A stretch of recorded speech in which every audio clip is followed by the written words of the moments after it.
GPHA, and he says that failure to implement the agreement terms has provoked today's demonstration and a series of actions to compel government to direct MPS to implement the deal. Mr. Ayin, if you're back, I was asking that we know that this agreement was far-reached and for a very long time and a series of actions to compel government to direct MPS to implement the deal. Mr. Ayin, if you're back, I was asking that we know that this agreement was far-reached and for a very long time now, with the silence, we thought the agreement was as it was. What took you long this much to come out with this decision now? Yeah, the reason is the unions have long awaited for a cabinet instruction. Decision taken at its cabinet meeting held on 16 June 2020 on the MPS 20% concession agreement.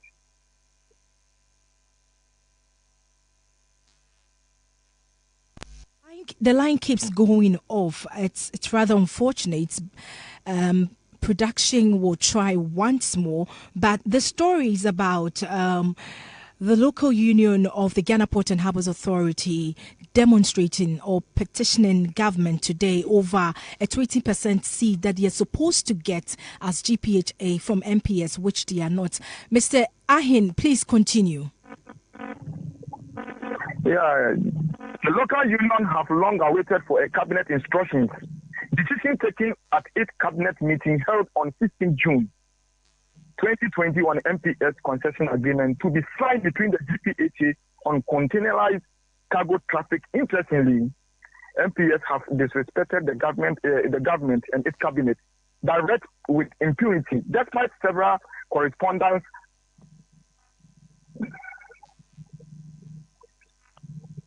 Several correspondence from the sector minister and the director general of GPHA that effect the information available to the local union leadership indicates MPS unwillingness to cooperate on the roadmap leading to the successful deliberations and the implementation of the cabinet directions.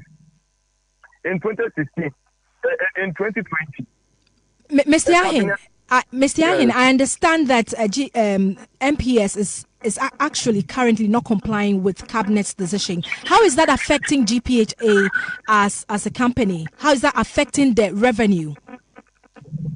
Now the reason is that GPHA is losing more revenue, all because we don't have any containers. All the containers are going to MPS.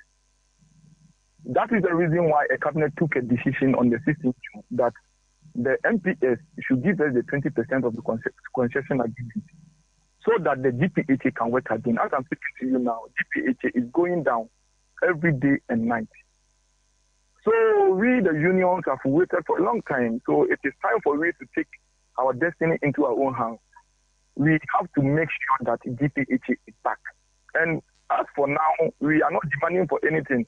We are just communicating direct to the president that the decision that they took on 16 June 2020 need to be implemented now. Right. Ms. Yahin, what are the series of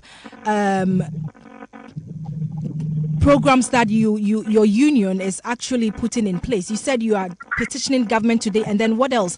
You said it's a whole week thing, so outline it for us. How is it going to be like? Yeah. Until the president hear our voice, if the president hear our voice and come to our aid, then everything will be ended. Because the minister have done his part, the GPHA management has done their part, and right now it depends on the union to do their part, and that is what we are doing now. So we only need the president at the port. We don't need any managerial, we don't need any minister, we only need the president. Because the president is the only person who can make things happen.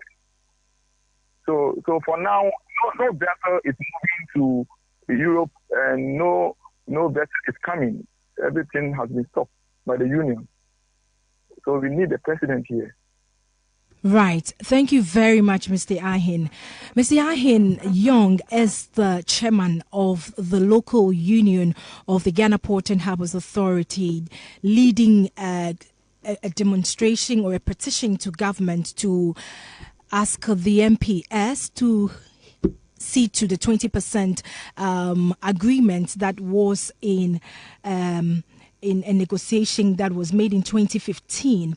Now, government in 2015 negotiated the 35 years contract with MPS for the development and operationalization of a multi-purpose container terminal at the Tema port to create a deeper vessel capacity with an accompanying container storage facility as part of effort to position Ghana's port as a hub within the West African sub-region.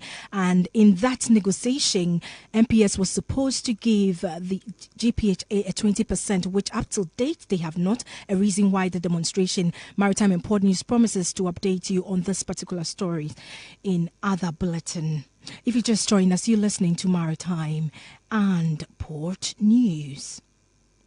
The United Nations Conference on Trade and Development, UNCTAD, says the value of global trade increased by approximately $1 trillion in the first quarter of the year, reaching $7.7 trillion compared to the same period last year. The growth, which represents an increase of about $250 million from immediately preceding quarter, is driven by higher commodity price as trade volumes have increased to a much lesser extent.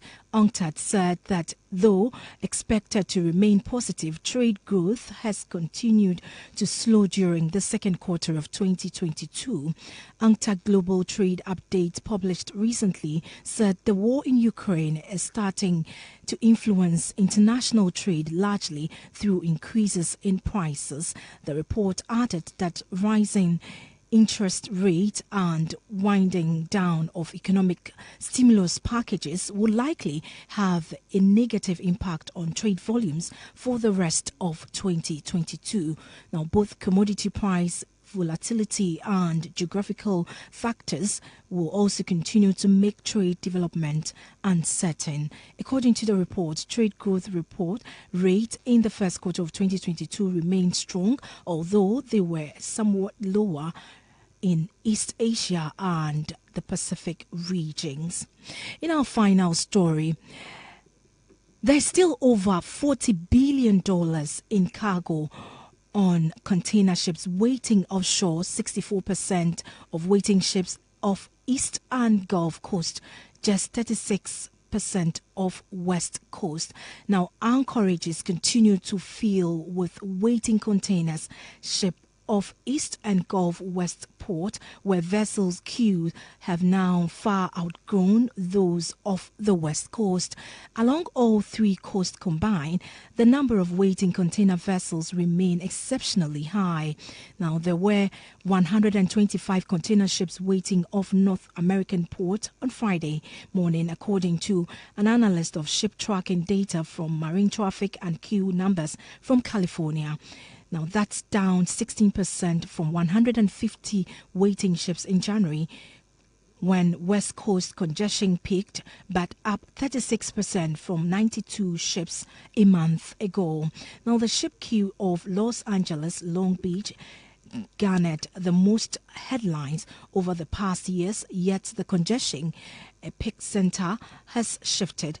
As of Friday, only 36% of waiting ships were off West Coast port, with 64% off the East and Gulf Coast port. Savannah, Georgia, now has the largest ship queue in North America.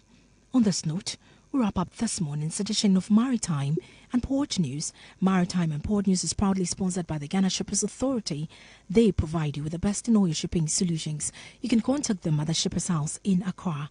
My name is Nanesi Boateng, producer. Quick Have a great day.